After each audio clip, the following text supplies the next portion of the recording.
بسم الله الرحمن الرحیم.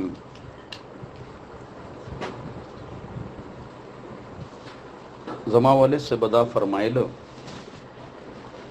چې کله چاته بیان کې لومبه مراقبه کوا. مراقبه مطلب دا دی چې لومبه ته خپل محتاج نو ځان ته بیان کوا، د ځان نیت کوا، ځکه چې مونږ ټول ګناهګار یو. نبی علیہ السلام فرمایي کل بنی آدم خطاء. د آدم علیہ السلام اولاد چې دی هغه ګناهګار دی، هر چا نه ګناه کیږي. وخیر الخطائین التوابون. بهترین ګناهګار هغه دی چې توبه وباسي. لومبه خو ځ خپل محتاج ما.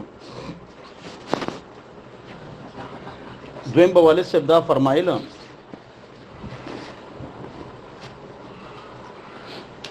چې د بیان نه پس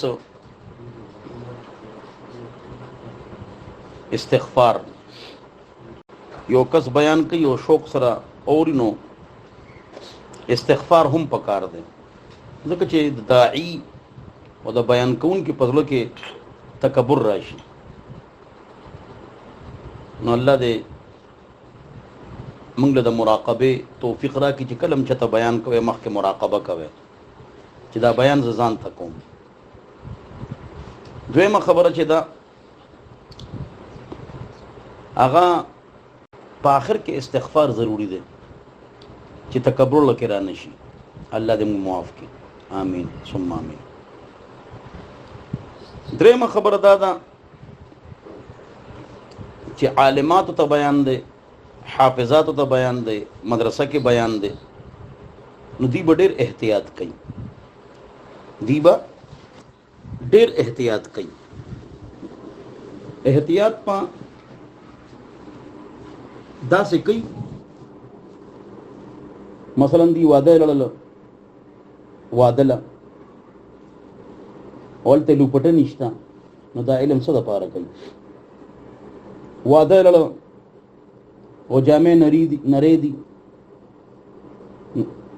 ویخته پکې ښکاری، نو دا ولې علم کوي؟ دې سره علم بدنامي چې عمل وسره نه.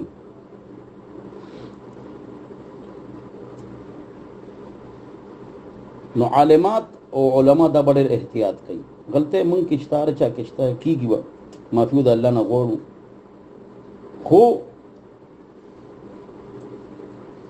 دی په واده کې او په غم کې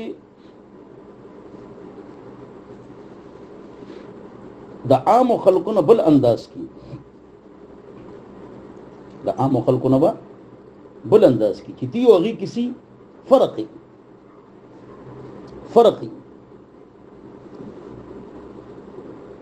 چې دی اوږي کې فرق نه، نو بیا د سره علم بدنامي خرابيږي.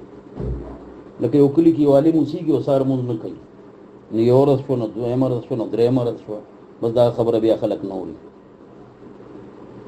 اکلی والے شپه ورځ ویني چې سار موسیقي نه کوي. کله کله خو زمانه هم غلطي کیږي، هر چا نه غلطي کیږي. تی به ډېر په احتیاط سره ژوند تېروي، غم کې او خاده کې. عالمات چې د خپل کور غم او خادي بار د غم خاده لډوزي نه بوډېګانې دي، ځوانان خو فتنه ده. ځکه اوربل ته غوبل وایم د فحاشه، اوربل د فحاشه غوبل، بس خپل ځوانان جنکه چته ملېږي.